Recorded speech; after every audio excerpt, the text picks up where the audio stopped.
I want to call this March Rules Committee meeting to order.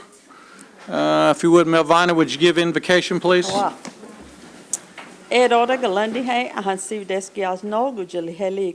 Nimna data dostan heldi do hest a han do gilonstan ha oswatli longi. Father, we just thank you again for this day, for all your blessings, and that you brought us back together. I just ask you be with each and every one. Lord, that you know the hearts and the mind of each individual. Lord, we just ask it be for the betterment of Turkey Nation, for the people, not for our gain. But Lord, be with us and guide us in your name. Amen.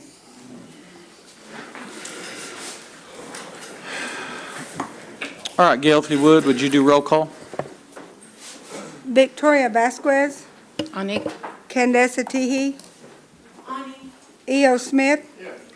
Melvina Sharp-Pouch. Joshua Sam. Dora Patskowski. Here. Wes Snowfire.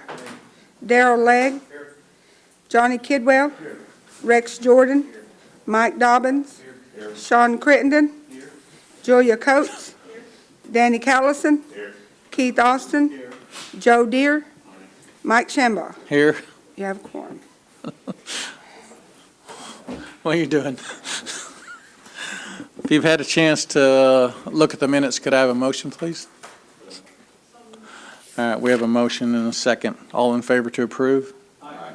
All against? Motion carries. All right, from the Marshal Service, Mr. Roach, get up there. Hello, how are you guys? We're good. The button.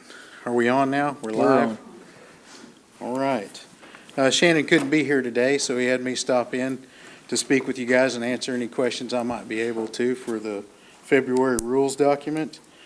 In general, it looks like worked about 55 cases there in February, served 9 warrants, and did 15 community events, 67 community patrols.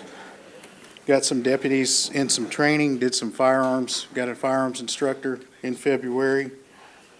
3 deputies through the sniper school, 5 deputies in dignitary protection, and 2 in read interview and interrogations completed that. Looks like we did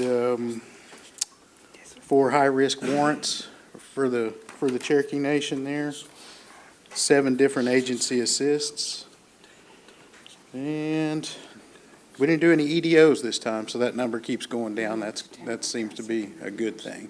Do you guys have any particular questions for me over February? Does anybody have any questions? Darrell? On the firearms instructor, Yes. coincidentally, I've recently had 2 different people ask me if y'all had a regular full-time firearms instructor for the Marshal Service, if they were interested. So we have one hired now? We do. We actually have about 10 firearms instructors at the Marshal Service. Okay. We provide instruction for like the casinos, armed security for Hastings, and of course our own agency, itself. So we have a mixture of FLETC firearms instructors, which is the federal instructor, and a mixture of CLEAT firearms instructors, which is the state of Oklahoma's firearms instructor program. So about 5 CLEAT. Some of our CLEAT instructors are also dual certified, and then some are just FLETC firearms instructors. Thank you. Sir. Anybody else? I think that's amazing that you haven't had any EDOs, emergency detention orders with mental patients. That's very odd, but wonderful, but odd. That's what I was looking at in the notes here myself. Yeah, that's crazy. That's a good thing. Thank you, sir. You're welcome. All right, from the Office of the Attorney General, we have Chrissy Nemo. It's just the B team all the way around today, I guess. I just have a couple of updates for you all. Next week on, I believe it's next week, March 23rd, Hooper v. City of Tulsa is being heard at the 10th Circuit. That is one of the cases where the original case was a class action for individuals who were Indians who had received fees and fines in city courts asking for their money back. But in that case, the City of Tulsa made the argument that they had municipal criminal jurisdiction over Indians under the Curtis Act, and this is an issue that's kind of popping up around. The The tribes are not parties to that case. We did file amicus brief, and the tribes as a whole have been granted oral argument in that. Counsel for the Creek Nation, outside counsel for them that did their McGirt and Murphy cases, will be arguing that case, but it's at the 10th Circuit in Denver on March 23rd, and I believe that A.G. Hill is traveling there for oral argument on that case. So hopefully that will kind of definitively answer that question, because it's an issue that continues to kind of pop up with all now 6 of the reservation tribes. An update that's not an update, Brackeen, we don't have a decision. We believe that we will have one before the court recesses in June, but we're kind of to the point that we start watching the Supreme Court on Monday mornings. I think we all expect this will be a late decision, that we probably won't get it until June, but we don't know that. The court is on their own timeline, and they release it when they release it, but it's been long enough now that we someone has an eye on the, excuse me, on the Supreme Court opinions that come out when they, on their scheduled days now. And that's really all I have in way of update. I know it's been a short time since Sarah was here last before you guys, but I will take any questions you have. Anybody have any questions for Chrissy? How about HRTA? What about it? When will we get something definitive about that, or have we? So we've got the Castro Huerta opinion from the Supreme Court that said the state could prosecute non-Indians who committed crimes against Indians on the reservation. Because under McGirt, it was assumed that if an Indian was involved in the crime at all, either a defendant or a victim, that the state did not have authority. And so there were those groups of non-Indians who were committing crimes against Indians that we all believe that only the federal government could prosecute those. But we did get the Castro Huerta opinion in the last term, where the Supreme Court found in a 5-4 split decision that the state could prosecute non-Indians who committed crimes against Indians. So in those cases, it doesn't prohibit federal jurisdiction, so they could still also be prosecuted by the feds.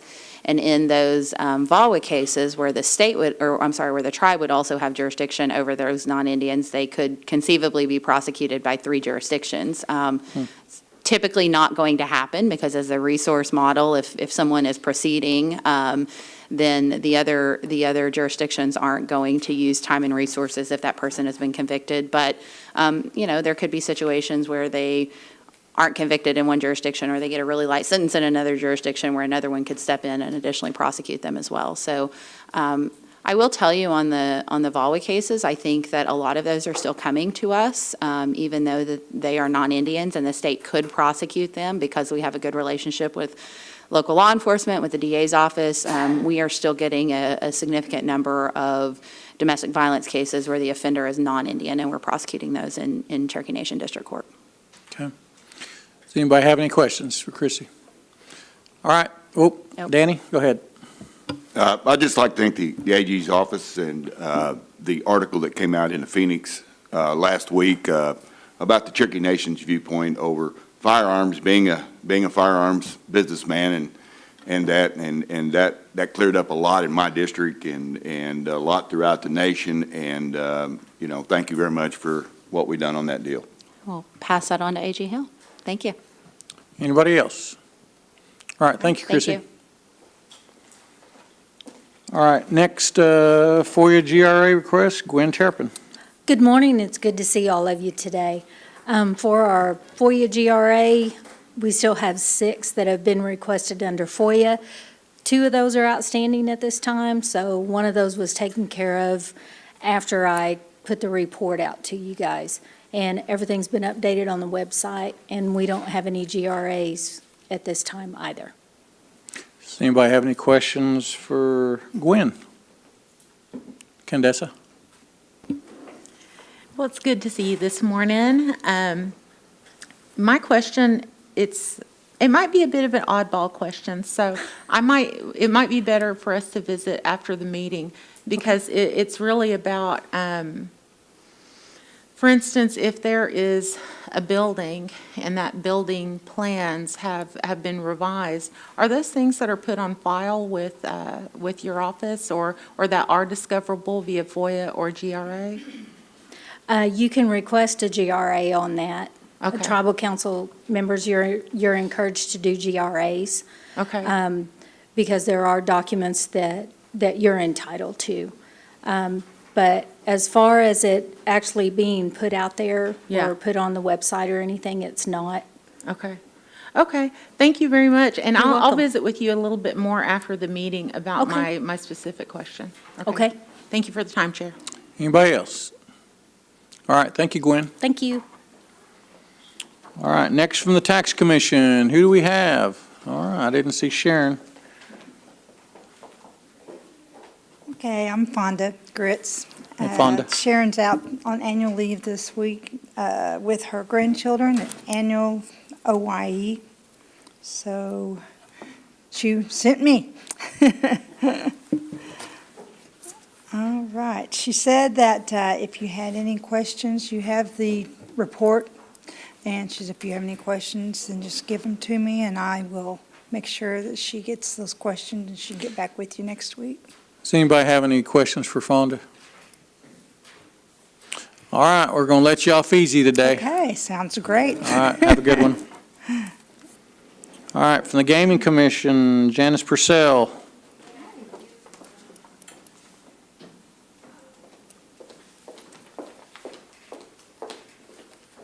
Good Monday morning. Hey, I submitted my report on the activities that we do on a monthly basis. We did have a commission meeting last Friday, and I really enjoy seeing council people there. Does anyone have any questions? does anybody have any questions for Janice? All right, doesn't look like it. Thank you so much. Thank you, Janice. All right, and last, we have from Human Resources, Samantha Hendricks. Hello, good Hey, morning. Samantha. So I don't have a whole lot to add from what I had from last week, a couple of weeks ago, but just to show our progress, I do have actually some more things. Our career site went live. I don't know if you've had a chance to go out and look at that, but it looks really, really nice and a good impression for our applicants to review. We found that our top searches have been like a registered nurse, the marshals, housekeeping, phlebotomist, and EMTs. So we're continuing to just take applicants, I mean, not just for those positions, but for all positions. But those seem to be our top hits with our new site. So we invite everybody to go out and take a look and apply for jobs if you're interested in a new position to www.CherokeeNationJobs.org. In addition to that, we do have a text to apply. We went live with the English version, which was a couple of weeks ago, and now we've gone live with the Cherokee version. So when you go out with the Cherokee bot, it'll ask you, are you English, or do you want English or Cherokee, one or two? And of course, if you push which one, then it'll go through the series of questions about your application. So that is 97211 Cherokee Jobs. You text that to Cherokee Jobs at 97211, and that will get you into the text to apply. In addition to that, we've increased our communications. That went live in March the 6th, which was last week, so that communications to applicants on their status and also to hiring managers have increased. Obviously, you know, when you're doing something like this, you won't actually see the real results of that for a couple of more weeks or to a month when people start getting used to those application communications. So we have increased that. So just when you start to get complaints about, hey, I didn't know about my application, or I didn't know about this, or I'm not getting communication, it would be great to know who that is. So if we can look at it to make sure that our system has the right workflow, not only with the applicants, but also with our internal communications with our staff who are contacting those applicants. In addition to that, we've started our open interviews. Those will start actually tomorrow. We put a billboard over by Research. You'll see a big sign that says open interviews every Tuesday from 2 to 4. So our team's prepared to do that on Tuesday, so we're very excited about that. It's a new concept for us, so we're doing our first one to make sure that we know exactly what we need to do for the second, third, and so on. So excited about that piece. And as you've seen probably in the Phoenix, and then also our job fairs that we partnered with Career Services, that actually started today. It'll be over at One Fire Field for applicants to interview and actually have application and apply. And that's going to be from 3 to 6, and we're going to continue to do that. I did bring a schedule. I won't go through each and every one of those, but I'll set the schedule right outside here so you guys can have the schedule to know when those traveling job fairs and where they're going to be at certain times for the next 5 weeks. Let's see, there is, what else I want to tell you? We have seen an increase with our new site. We have seen an increase go up as far as our mobile applicants, which we're pretty excited about that piece. So in addition to that, though, I do want to mention some internal HR news, so to speak, or kind of exciting. I was real excited for this person. Robbie Van has actually has taken a certification test for what I'm working extremely hard as far as on the foundation of HR, not just from the external piece and the applicants and the communication, but we're also building the skill set within HR at the same time. So I've challenged the compensation team to go through a certification class. It's a 9-series class, and it takes time for us to get through that. I mean, it's a learning course, and they're a new team. So she passed her first certification class. So I was pretty super excited about that because that's something that we're working at building as far as on skill set within HR. So with all that exciting news, I don't have any updates. I think I've monopolized the mic long enough. So, but are there any questions or anything that I can answer? Does anybody have any questions for Samantha? Sean? Maybe you go over that where someone can check on their application. What'd you say about that? It's, well, the website is www.CherokeeNationJobs.com. Let me make sure it's not .com. Yeah, .org, I'm sorry, it's .org. And there is a dashboard for applicants to be able to log in and check the status of their application. So not only will they be getting an email about the status of their application, but they'll also be getting a text message in reference to that. And then they can also go on their dashboard, which is an applicant dashboard, where they can look and see the status of every job that they've applied for and where it's at in the process. Okay, now that's something new, right? That's something we've had for a while, we just haven't really advertised, but we're also trying to keep the communication available for them, so. 'Cause that's one of the big calls we've talked about before is, I hadn't heard, did I make the panel? Has somebody gotten hired? And so Right. So that's something you guys are working on in a big way, trying to improve something we've already had? Yes, absolutely. All right, that's a big deal. Yeah, with we the- found that I people call. just don't know to go out on their dashboard and to where it's applicant self-service. They can go out on the dashboard and every one of their positions, they can see the status of where they are as far as on the process. Is it in review? Is it sent to the hiring manager? Is it ready to hire? Which we like to try to tell them before it's out on the site, of course. But, yeah, so we're doing great work on that piece. Just So, staying on top of it, Yes. updating it. yes, It's one thing to put being reviewed and just kind of leaving it there, but staying on top of it like you guys are doing, I think that'll help everyone. I think so too. I really do. And of course, like I said, if there's somebody that's not getting communication, please let me know because that's like a needle in a haystack. We have thousands of applicants, and about 800, where our jobs have gone down, about 75 jobs. So we're filling. And something else we've done is we've revamped orientation. I know I get up here and I talk about all this stuff, but we revamped orientation, and we're also increased our orientation on an average, from 15 to 17 new hires, we're reaching about 32 new hires every week. So we're really pushing, giving a good candidate experience and applicant experience and new hire experience so that we can drive them to fill our positions. Thank you again. Thank you. Speaker. Yeah, that's good. That's good. Was a big part of our concerns, and that's a big jump. It really is. But if you would, that website, make sure Gail gets that so she can Okay. give it to all of us. And if you would, that information that we're gonna pick up, why don't you just give all those to Gail and she can distribute them to each one of us? Okay, absolutely, I will. That'll work. Thank So you. we'll all get it. Darrell? Yes. On the website, when you go to Cherokee.org and go under that job, is that one revamped to look like the Cherokee It is. Nation jobs? It is, Okay. internal and external. Good, We good, still have to good. go through the same clicks because that's kind of how our SharePoint's set up, or our website's set up. But if you go down and it has the same. And the other thing is we're going to be updating those pictures about every 6 months so it looks fresh. Good. So, so people don't, it'll still be Cherokee Nation, of course, and it'll be things related to applicants, but it'll be a fresh site to keep Yeah. to keep the pictures fresh going forward. And last month, I asked you about the being able to hire a felon that's licensed practicing counselor through the state for our new adult behavioral health center that we're building in Adair County.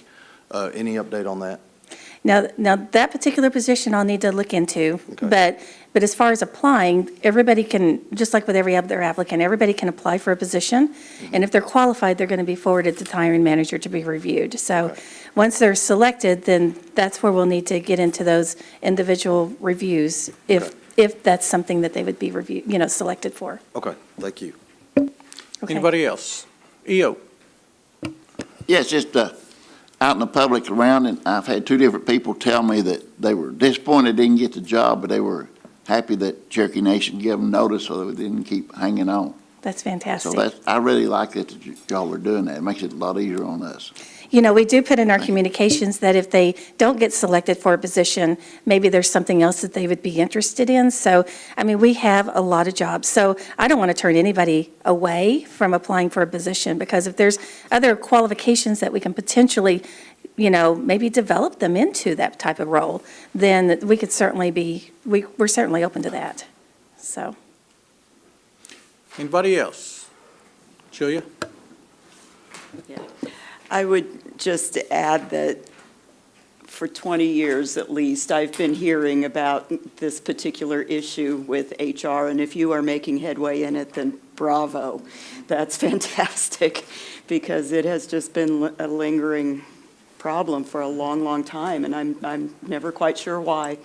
But you're doing a great job if you're making headway on Thank this. you. I really Well, appreciate that. I've heard you guys, and I've dove deep, and then when I keep coming back, you still say, hey, it's still happening, so I dig a little deeper. And so we're not through digging to make sure we've uncovered all the rocks, but we're certainly trying to make a difference and communicate with everyone to make sure they're very much aware of what's happening with their applications. Anybody else? All right. Okay. Be sure you get that stuff to Gail and good reports. Okay, thank you. All right. Under old business, Candace? Speaker, I would like to pull this act of old business for further revision and resubmission next month. We have a motion and a second. Yes, ma'am. Are we tabling it, or are we withdrawing it? So it's being withdrawn? Yeah, withdrawing Okay, it. thank you. Yes, ma'am. Okay. All in favor? All opposed? It's withdrawn. All right. Number 2, Victoria, would you take that, please? Yes, I would like to ask that we table indefinitely or withdraw this resolution. Okay, we have a motion and a second. All in favor? Aye. All opposed? Okay. Under new business, Dora, would you take that one, please? A resolution expressly agreeing to choice of law and binding arbitration and authorizing a limited waiver of sovereign immunity of the Cherokee Nation in connection with the use of Rank 1 Sports website. All right, we have a motion and a second. All in favor? Aye. All opposed? Motion carries. Number 2, Joe Deere, would you take that, please? This is an act establishing the Cherokee Nation Historic Places Preservation Fund. All All right, we have a motion and a second. All in favor? Aye. All opposed? All right, motion carries. Are there any? We need that to go to full council tonight? Yep, okay. All right, are there any announcements? All right, no announcements. The next meeting is tentatively scheduled for Thursday, April 27th at 1 p.m. Need one more motion. I have a motion to adjourn. All in favor? Aye. All opposed? We're adjourned.